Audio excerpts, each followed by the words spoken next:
Welcome to the Beyond 6 Seconds podcast. I'm your host, Carolyn Keel, and on today's episode, I'm speaking with Ben VanHook.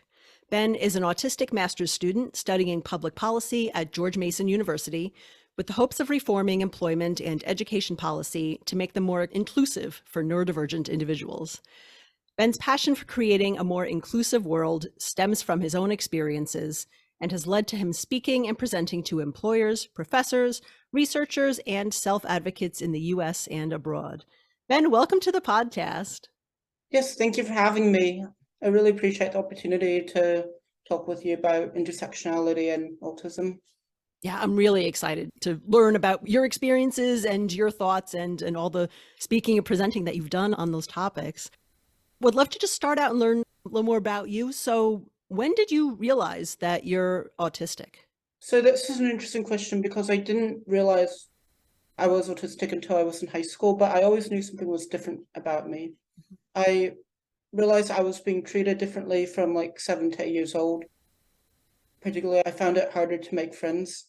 I found it harder to keep conversations going. I always had these really niche interests. Like I was really interested in flags of countries. I was also very interested in like the capitals of countries, US presidents, and things that many people knew nothing about. I also learned away from my other classmates, like from 1st to 6th grade. I learned in a special education setting with less people. I didn't know why at the time, but by the time I found out I was autistic, I was able to understand why this was occurring. But I was also treated differently in school. I was bullied a lot more in elementary school, and there were times when I asked to change schools, but my requests were always turned down. I went to a middle school and high school that specialized in working alongside and with neurodivergent individuals, but at the time I didn't know I was being sent there for my autism. I thought I was being sent to the schools to protect me from the bullies. So I thought it was a good choice. I didn't know it had anything to do with my neurotype. But only in high school did I learn I was neurodivergent. I think it just came up in a conversation when we were talking about college applications and college programs that would be a good fit. And we started talking about colleges that had neurodiversity programs, that had autism programs. And that's kind of when I began to understand myself a little bit more and understand what I needed. And learning that I was neurodivergent, it helped me realize the why behind the what. I knew like my behaviors, but I didn't know why they were occurring. I didn't know it was because I was autistic. So it helped me answer a lot of questions, and it also helped me connect with other students who were on the spectrum because we could bond over shared experiences. Was it a situation where you had gotten the diagnosis earlier in your life, but you just weren't told until about high school time? Yeah, that was the case. I didn't really know. I think it was because my parents didn't really know how to tell me. And because I mean, how do you tell like a 5, 6-year-old that they're on the autism spectrum? I would have liked to know when I was younger because it would have helped answer a lot of questions, and it would have really helped me understand myself a little bit better. And maybe there were situations where I could have handled myself a little bit better, especially with the bullying, had I known that I was on the autism spectrum. But I think they thought that high school was like the right time for me to learn about my diagnosis. Right. Wow. Yeah. Because, from a young age that you're different, but you don't know why necessarily. So, yeah, I can understand how knowing earlier may have at least maybe made you feel less alone, just knowing like, oh, there's other people who have similar types of challenges and things like that. And I think it could have also helped me when it came to self-advocacy, because if I would have known earlier, I would have like known myself a little bit more, and I would have been able to better articulate why I may have needed certain supports and why certain things weren't really working for me. Yeah, absolutely. So you are a self-advocate and an advocate now for neurodivergent people, autistic people, and you talk a lot about intersectionality between race and neurotype and other intersections, religion as well. So as well as being autistic, you're also an adoptee from China. So how has being an autistic adoptee had an impact on your life?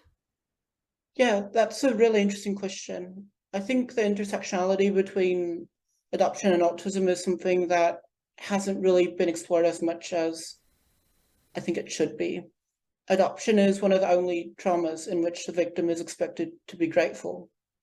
And that's kind of what makes it hard to speak up as an adoptee, because I'm afraid of the stigma behind it, and I'm afraid of being seen as ungrateful for like having the second opportunity at life.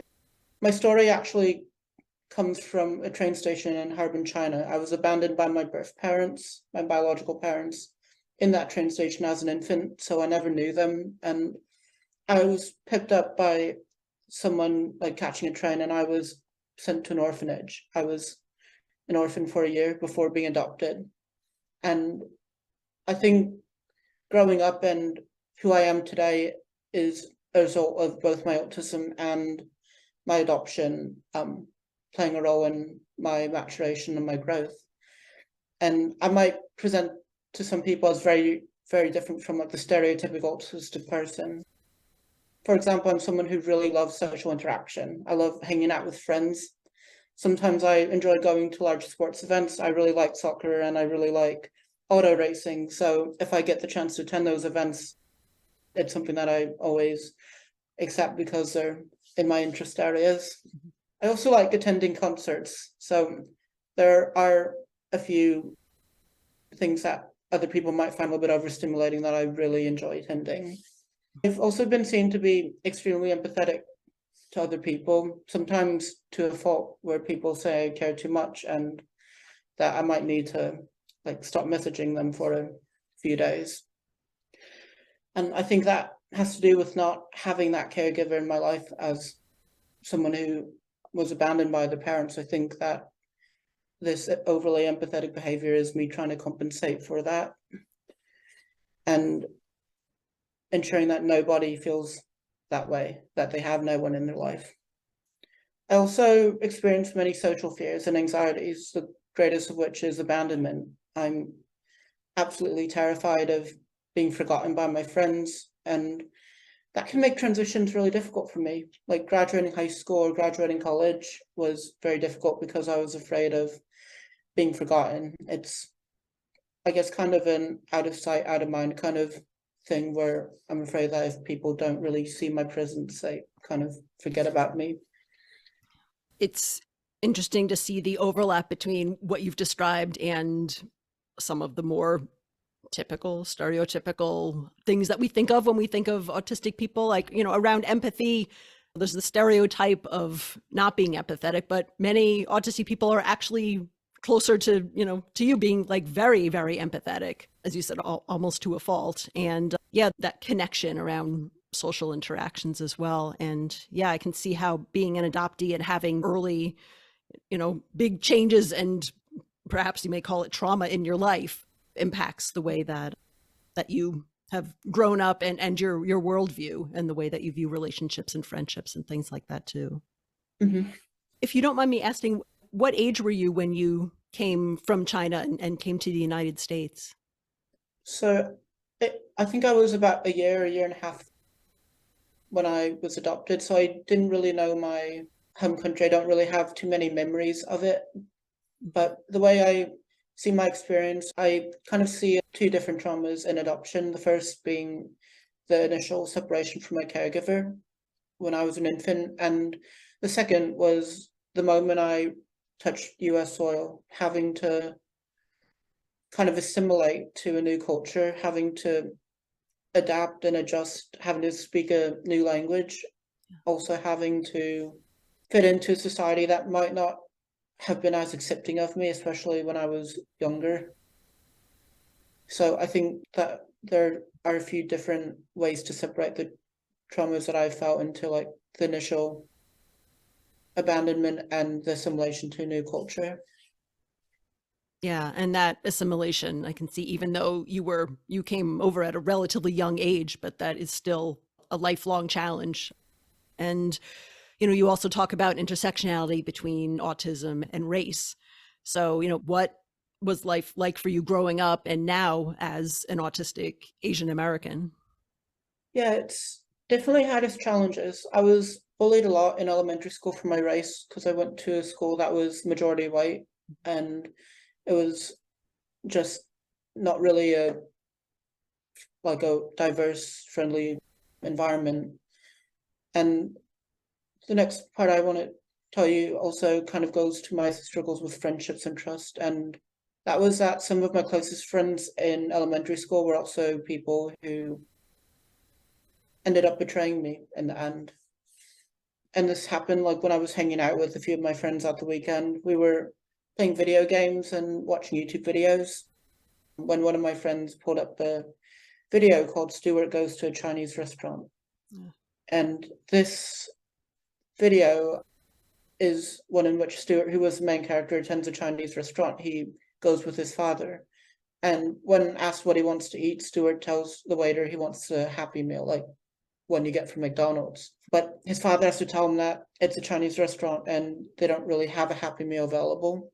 So Stuart then blurts out that I hate the Chinese.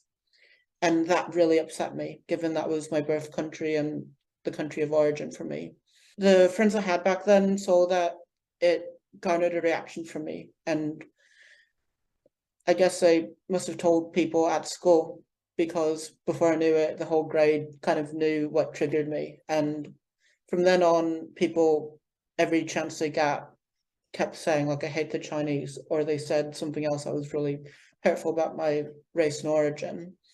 And it was especially hard because I didn't really feel like I had any supports. My parents called me overdramatic, and they thought I was like fabricating different parts of it, especially when I asked them to go to a different school. And my teachers they were bystanders. They just let it happen. They watched it happen, and they didn't really step in or punish the bullies. Instead, what they did was punish me if I reacted. And I feel like being an autistic and not really having known that, emotional restraint was very difficult for me back then. So it was difficult not reacting to something that was just an attack on my culture.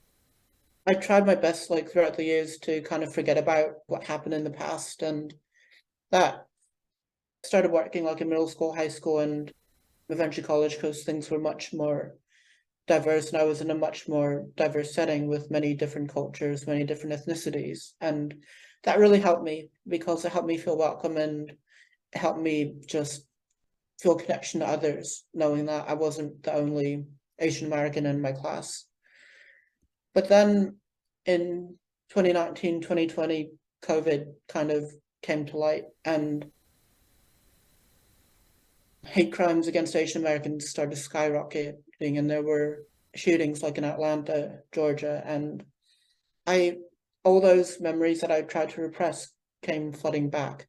It was just me trying to relive the trauma of being bullied when I was 5 or 6, because a lot of what different political parties and different like politicians were saying were really similar to what people were doing to me back then and saying to me back then. So all the memories came flooding back, and I felt scared. I felt fearful for my safety. And so much so that I ended up foregoing my senior year of college in person. I had to take it virtually because I was afraid something bad would happen. So it wasn't really the easiest, and still isn't, being an autistic Asian, but I hope that I can like be a role model for other Asian Americans who are neurodivergent.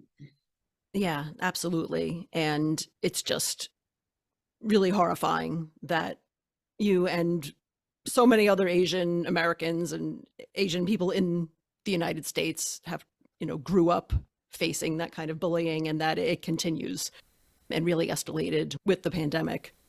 It's just astoundingly horrific to me. And especially when you hear it from your friends growing up, people that you trusted, those feelings coming back, and that fear of not having that safety.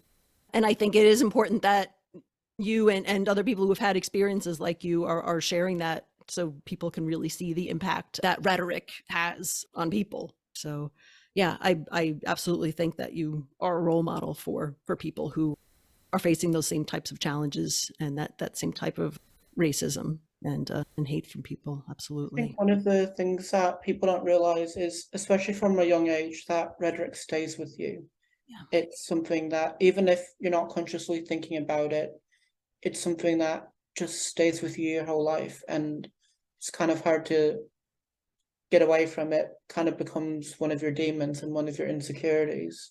So it's really important for teachers and educators to realize this and recognize that in order to create a safe learning environment for everyone, they have to focus not only on the physical safety and well-being, but also the emotional and mental safety and well-being of their students.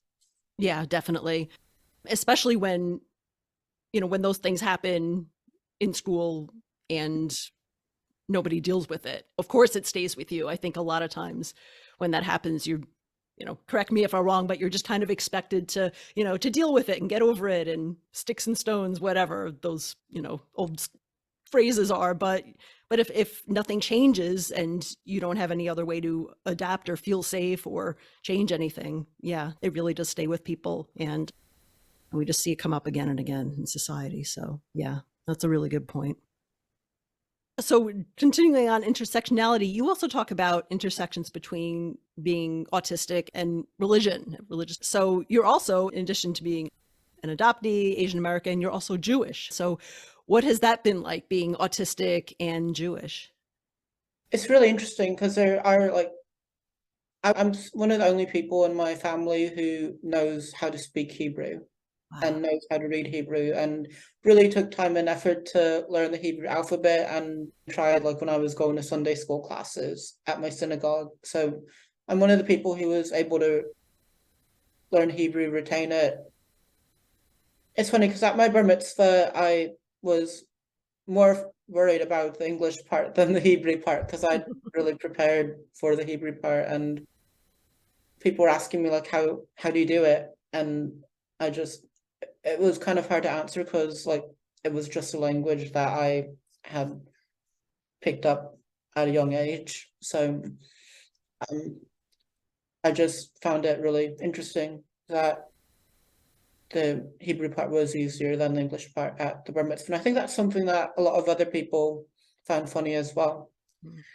When it comes to services, I started remembering the different parts of the service and the specific page numbers that we had to flip to before we got to each part. So usually I was helping my parents by flipping to the correct page number before we got there, so they were prepared. And I remembered and this kind of has to do with my memory as well. I remembered all the prayers in Hebrew by heart, so I could just go through a whole service and sermon without even having to look at the book and having to look at the prayers itself, which helped me when I was helping other people. So I think when it came to learning Hebrew, learning my identity, my autism really helped because I was able to memorize a lot of things, but I was also able to ask a lot of questions that other people might not have thought of. And I was able to question why we didn't say different parts of a prayer when we were in the middle of it, because sometimes we would say a specific portion of a prayer, but we wouldn't go through the whole prayer itself. And I began asking my rabbi why don't we say the full Lachadudi, or why don't we say the full prayer for, let's say, Adon Olam. And basically what he said was not everyone knows the Hebrew parts. Oh. So it was a little bit, so they had to kind of shorten it. But he said that I asked some really good questions regarding the prayers.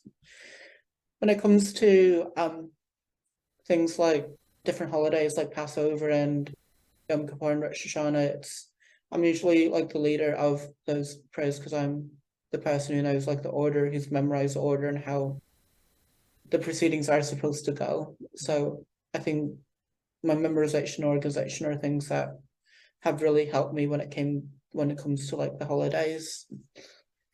When it comes to being Jewish, autistic, and Asian American, combining all three intersectionalities, it can feel exhausting because I kind of feel like I'm in a constant battle to coexist peacefully with the rest of the world, because I feel like if one of my identities isn't being attacked, another is. So I kind of feel like a boxer where I'm constantly getting beaten down and trying to kind of come back up. And that's been really how I felt the last year or so, because my Asian identity has been attacked through COVID. And a year later, Kanye West has said some really bad things about the Jewish community.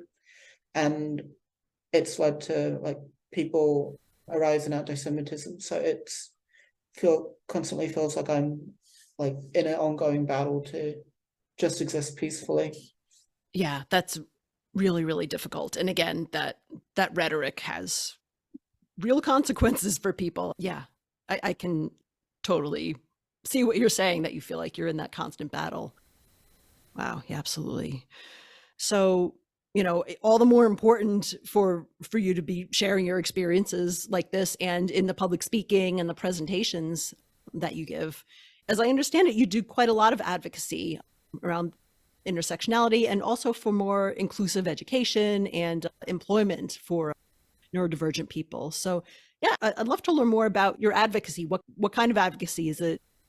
Speaking, other venues like that? So it's funny because my advocacy career really started a year ago. Mhm. So I'm really new to the advocacy field myself. I was fresh out of college in a pandemic year and I needed a job. So I thought using LinkedIn to network with people and to kind of share my interests and share my values would be a really good place to start, because LinkedIn is where we can connect with different employers and where we can connect with like-minded individuals. But I never thought that LinkedIn would lead to like me becoming an advocate for the community. I thought that was just a short-term thing I was doing to find a job and to like be able to pay rent and be able to support myself financially after college.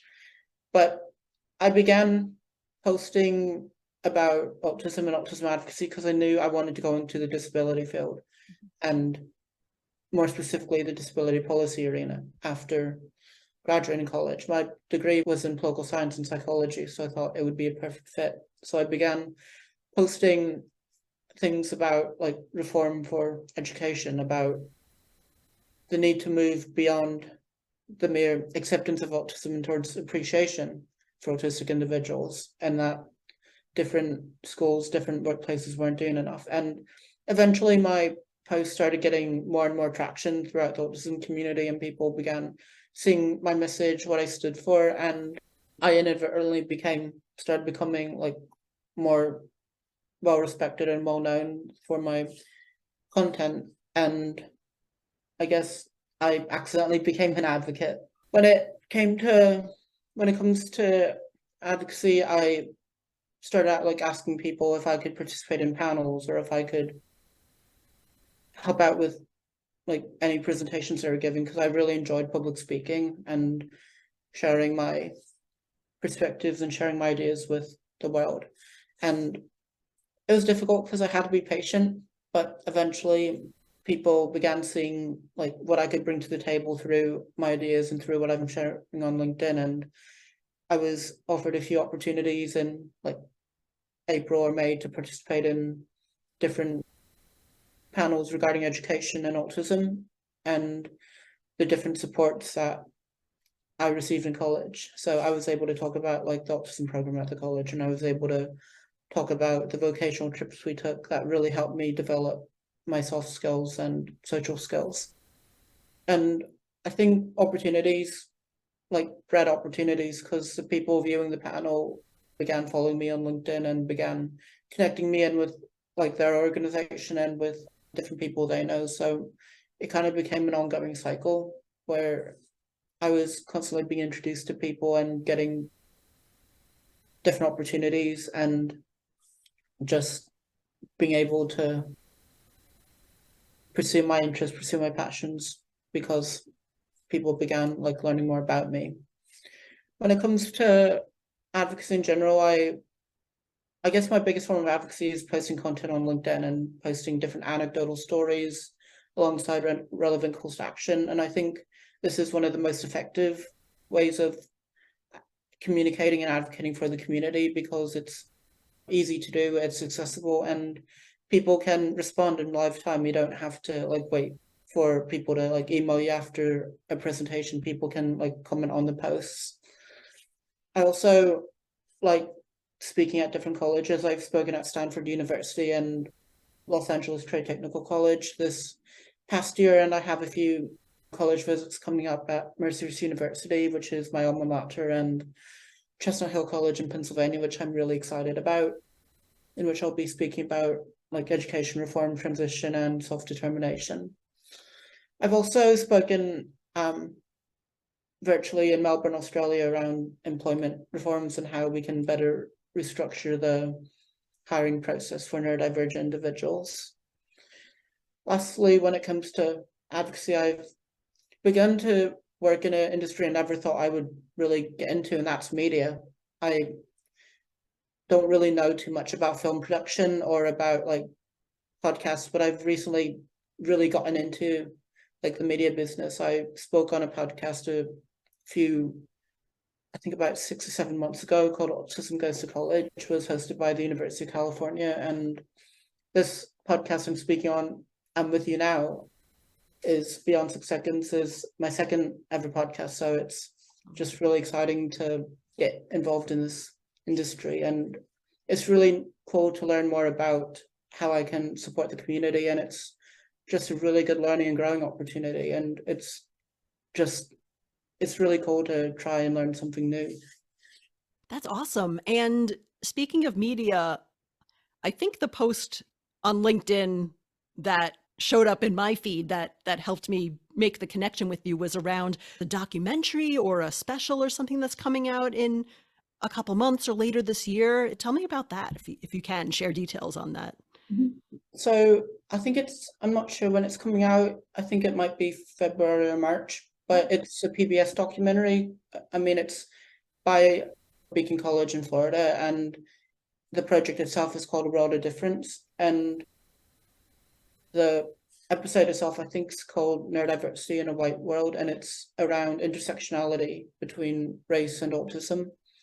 So it's funny, I didn't have to audition or anything. They just reached out to me on LinkedIn and said, like, we've seen some of your posts and we think you'd be a really good fit for like our TV show. And they just told me what I needed to do, what I needed to prepare for, what I needed to like send them.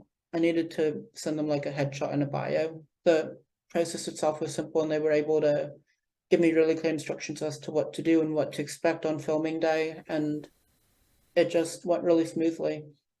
That's really cool. If the documentary is out by the time this episode's published, which it might be actually, I'll get a link from you and I'll put it in the show notes. That's a great opportunity. And I think it's so fascinating that you really built your online advocacy and in some ways your in-person advocacy through LinkedIn. Because I think when a lot of people think of autistic advocacy, it's like all the other social media platforms like Facebook and TikTok and Instagram and Twitter. But LinkedIn, there are advocates talking about it on LinkedIn. I think it's a great opportunity if it's a platform that you're comfortable with and you like the long form writing and the sharing of stories. It's, you've shown it brings opportunity. So I think that's amazing and really awesome that you've gotten really great opportunities, not just for advocacy online and virtual events, but also in-person events as well through LinkedIn. That's really, really cool. Yes, thank you. It's something that I look back on it and I'm like, how did I do this? How did all of this come to be? Because it's just something I did myself. I didn't really have any help. Like with any of this, I was just winging it the whole time, hoping that like I would get a job or I would get an opportunity. And once I started, it's like I couldn't stop. I began meeting more and more people, and I began feeling a sense of community. I began feeling like a sense of belonging on LinkedIn because I began to find my tribe, and I began to find like-minded individuals who supported a lot of the same goals and missions I did. So I think that being able to find my tribe on LinkedIn has really helped me when it comes to advocacy and when it comes to the hard work that accompanies it. That's great. Yeah, that's great that you've been able to find the people around you and build that community on LinkedIn, because there's a lot of great people doing great things on LinkedIn. Absolutely.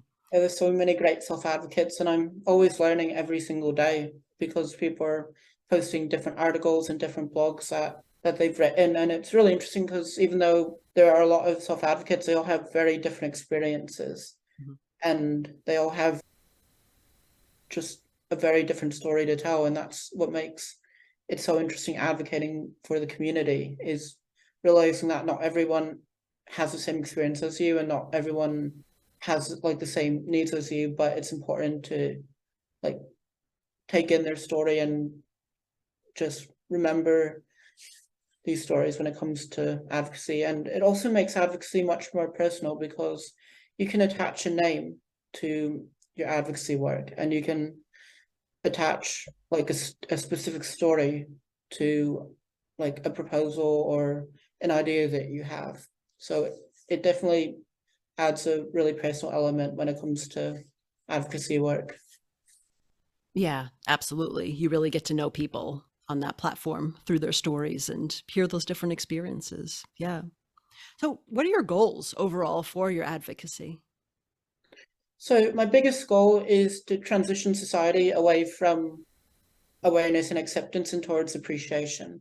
I think that appreciation and acceptance are very different. And the way I distinguish it is acceptance is hiring because you have to, whereas appreciation is hiring because you want to. I see acceptance as the bare minimum that society can do to support neurodivergent individuals, whereas appreciation should be our goal and should be what we're ideally striving for. And some of the specific ideas of implementation I have are things like universal design for learning, both in schools and the workforce.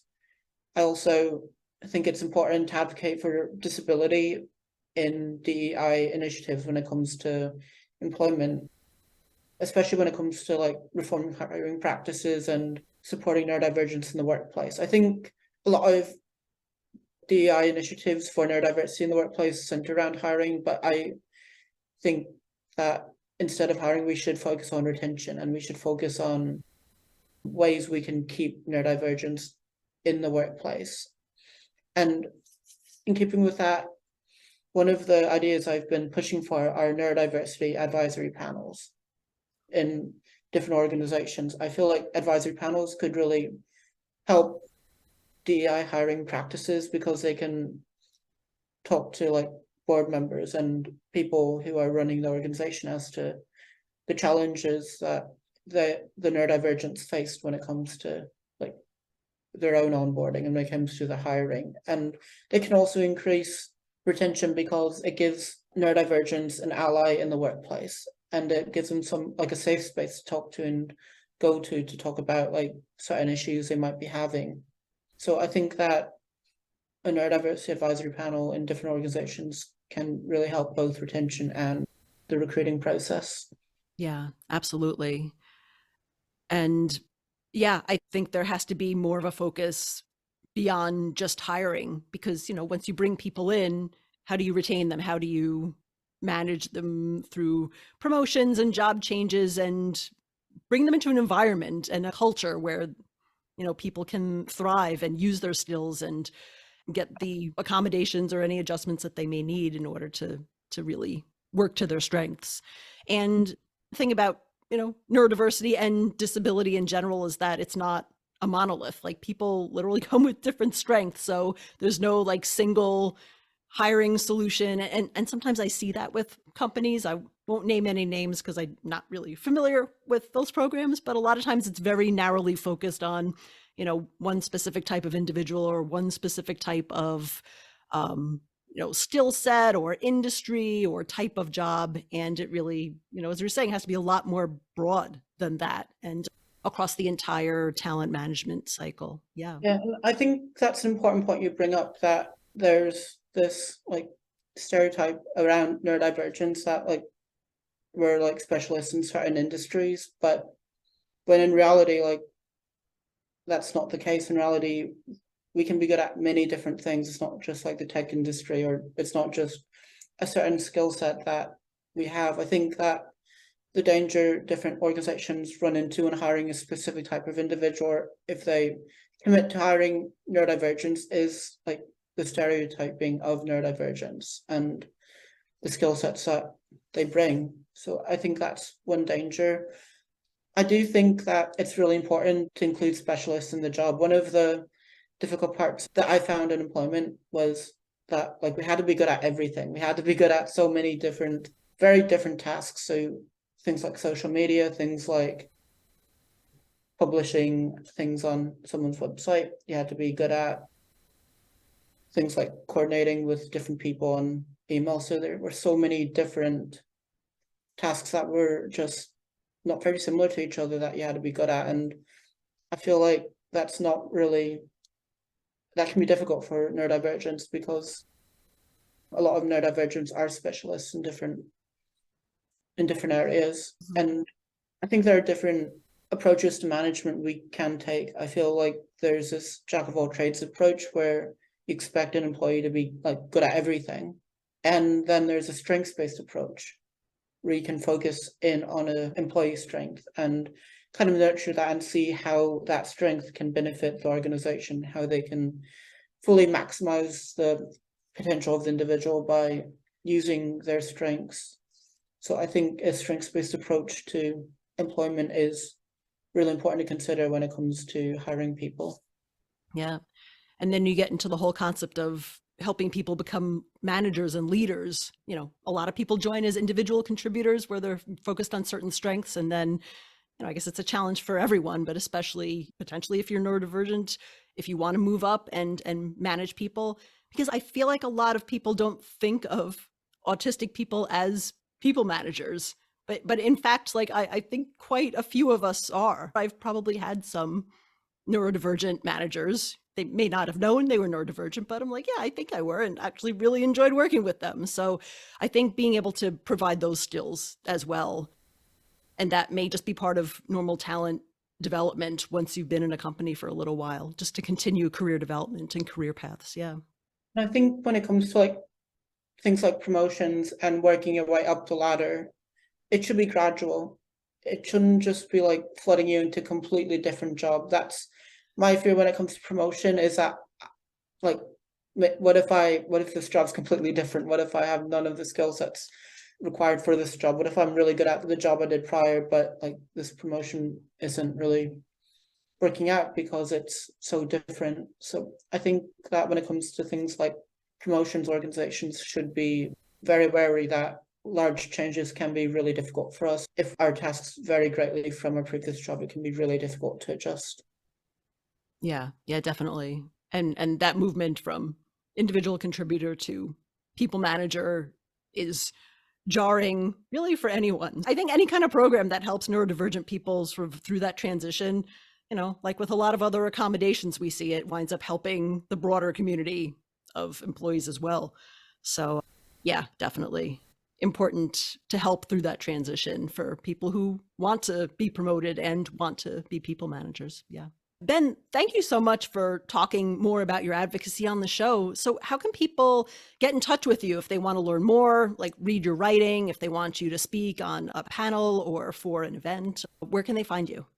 So I'm most frequently on LinkedIn under the handle Ben VanHook. You can also contact me at vanhooksil@gmail.com. That's VANHOOKSIEL@gmail.com. Okay, perfect. Yeah, I'll put that in the show notes so that people can find your contact info there. And as we close out, is there anything else that you'd like our listeners to know or anything that they can help or support you with?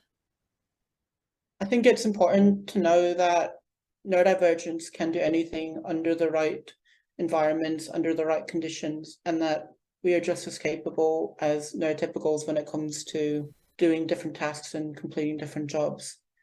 I feel like when it comes to advocacy and when it comes to supporting the neurodivergent community, the best thing we can do as neurodivergents and neurotypicals is listen to one another.